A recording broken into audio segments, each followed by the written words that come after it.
Shopee ride. Oop. Shopee ride ulit. Let's go. Ito mahirap eh. Shopee ride.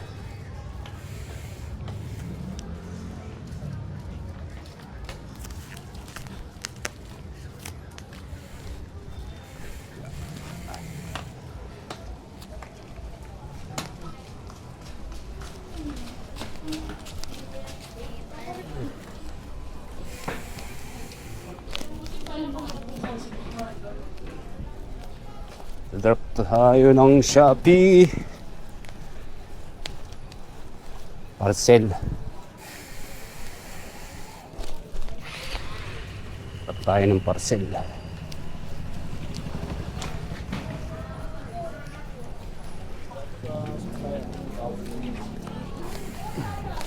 Yung 8 PM. Tapos ikot tayo sa bagong baryo. After drop na ito, ikot tayo sa bagong baryo. Alright, let's go!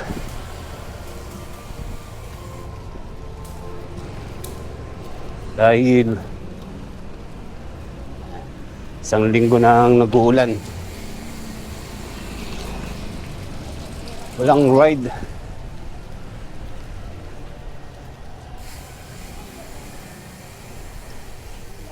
Parang walang preno ah.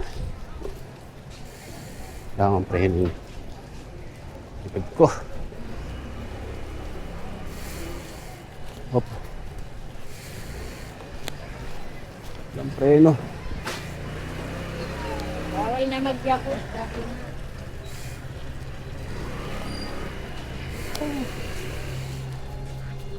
Tulas yung likod ko. Yun.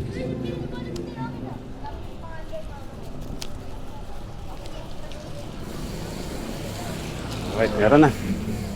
Kulang lang sa akin, hindi pala yung preno sa likod.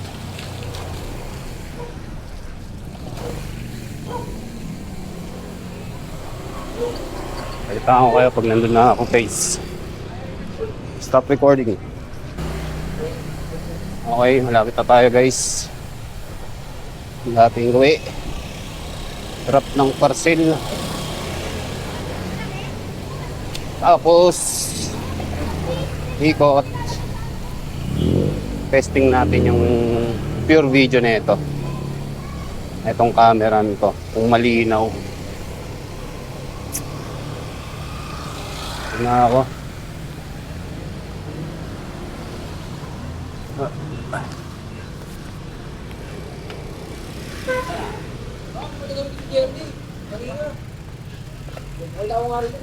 Sikip pa. Ay, tira natin sa tanggo. Boss, pa-drop. O, iskan daw.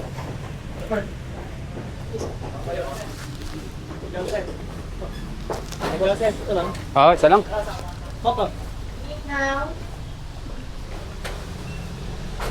Ay na, boss. Thank you. Okay, tapos na tayo mag-drop.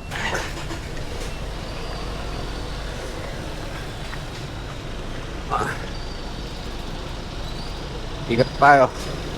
Bagong baryo. Langanin ako sa preno ko ngayon ah.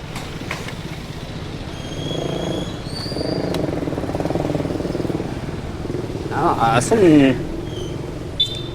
Maputik pa yung daan.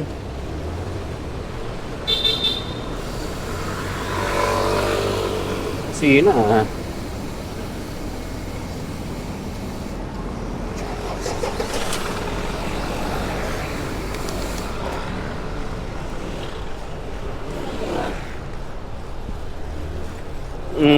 Sarap ng lamig.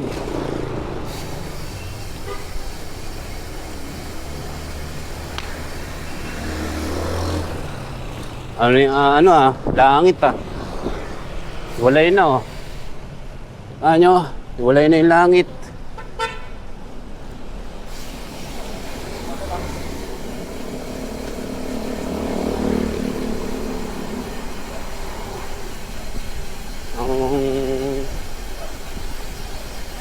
Luwag yung damit ko.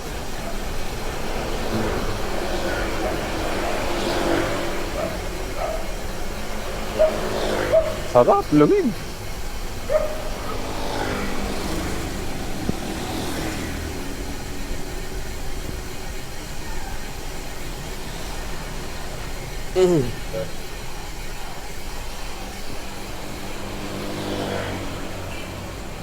Kaliwa tayo dito. Saan ba to? Industrial Road. Nasa boundary tayo ng Malabon at Caloocan.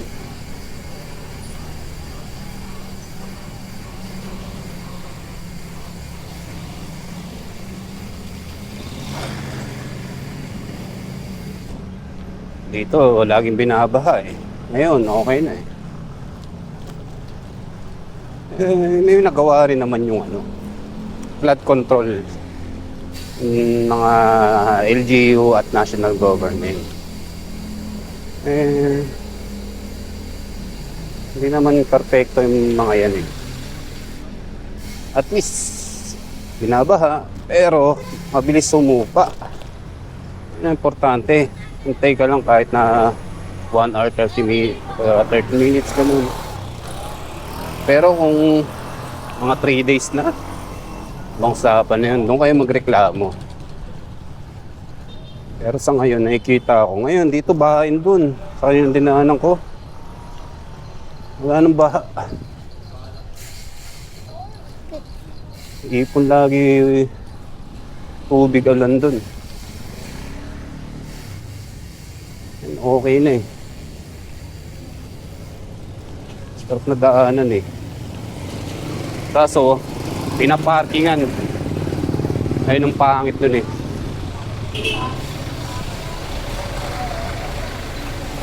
Pinaparkingan ng mga taga-Caloocan. Bagong yung area na yun.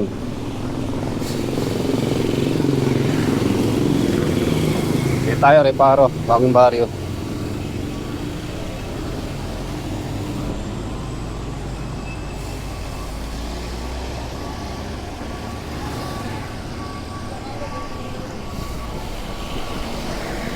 Try nga natin dito sa Concepcion kung maluwag na.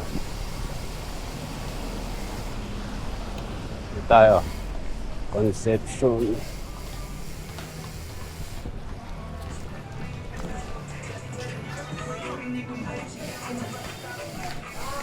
Obya!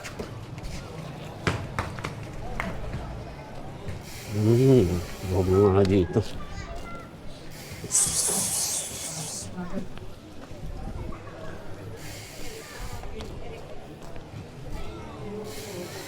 Wala na nakapark.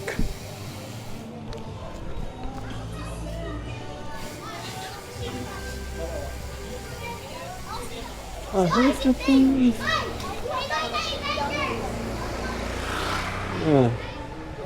Kapalitan ng TV. Police 32. Tanggay 132.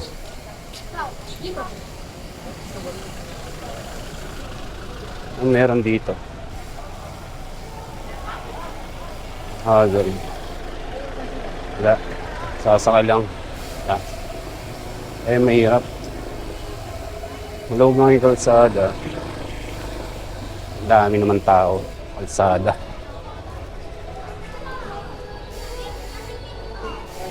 Pwede sa bahay na lang sila.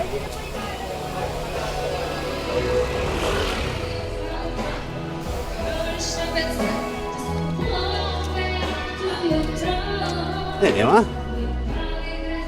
Sa gitna ng daan naglalakad eh.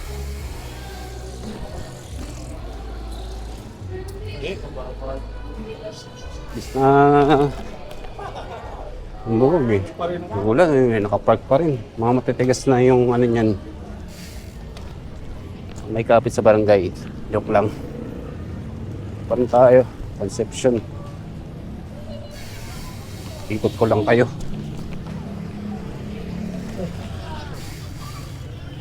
Isang ikot. Hop, hop. Hop.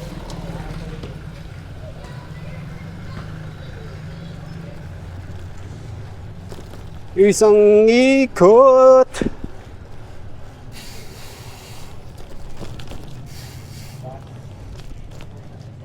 Was pala. Maglalalamove tayo. Iba-vlog natin ang lalamove.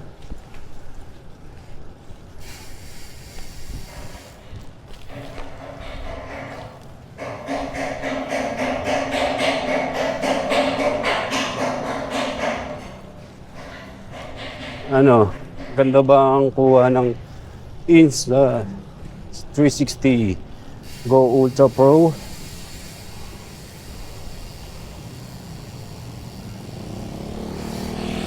Go Ultra Pro.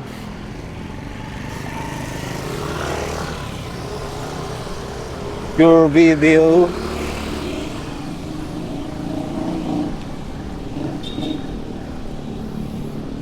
Kaso hindi naka-stable yung ano ko eh.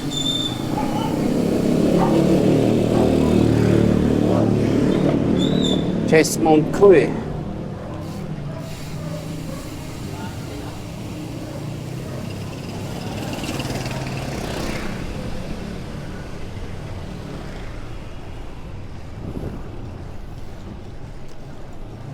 Natin kung may init. Wala. Yung may init pa. Maganda tong Insta 360 Go Ultra Pro. Kaso, ko lang yung body kung umiinit. Nakatago eh. Pero hopefully sana pa eh. Hopefully, hindi siya uminit. Dahil magde-degrade yung battery pag sobrang init. Or mag-i-stop. So, hindi natin nare-record yung mga mga scene. Lalo na kung important. Aray ka!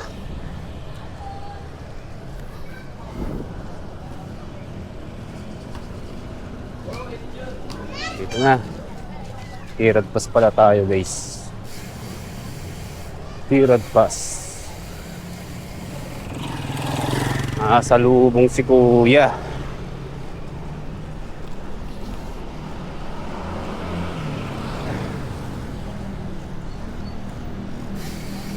Tirad pass corner. Ano to? Evangelista. Dito yung madaming mot. Kung gusto nyo magpahinga, mga lovers, dito kayo sa Bagong Barrio, Tirad Pass. Dahil mot yan, o. Ayun, o. Sa kanan ko. Dire-diretso yan. Sa Verona. Evangelista. Yan. Mascardo. Dami dyan. Pero pag motel kasi sinasabi na pang mot-mot lang eh. Pero sa ibang bansa pahingahan talaga ng mga motorista yan. Motel eh. Alam, motorist hotel. Ayan ang pinekling motel. Pahinga ng mga motorista yan. Kaya nandito yan sa Bagong Barrio. Baka yung mga pupunta ng norte, dito muna magpapahinga bago lumakbay papuntang north. Hindi natin alam bakit ang dami ditong motel. Ginawa lang kasing bad image ng mga, alam mo na, yung nagsa-short time, yung motel. Kasi may 3 years eh. Yung 3 years, dapat pahinga yun. Hindi yung bakbakan. Gets ba? Yun lang, share ko lang. Ano kayo eh.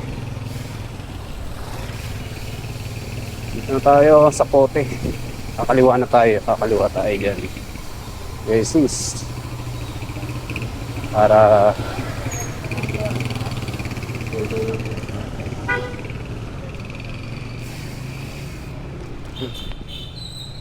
Para i-check na natin kung maganda nga yung pure video nito. Kung suwabe ba. Kung hindi, benta. Hindi, joke lang. Sarap kasi gamitin ito sa bike. Masyadong magaan. Hindi katulad ng Ace Pro 2 sana yung piliin ko. Kaso, bulky kung ilalagay sa test eh. Unlike na ito, ang liit eh. Gan pa. So, di nakakailang eh. Tsaka, palit-palit pa ng battery. Gusto ko charge na. Kahit na 2 hours, op. Kahit 2 hours lang tinatagal, on off naman to eh. Hindi ka naman mag-video ng 2 hours. Sobrang init na ng camera mo. On off lang. Mga best shot. I-record mo.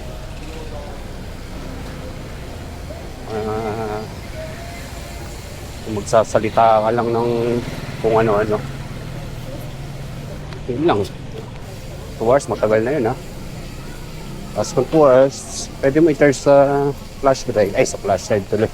Power bank. Pwede mo i-charge doon. So, sinasabi, 22 minutes kaya ma-charge yung camera. Ito tayo guys. Thanks for watching. Ito na tayo. Thank you.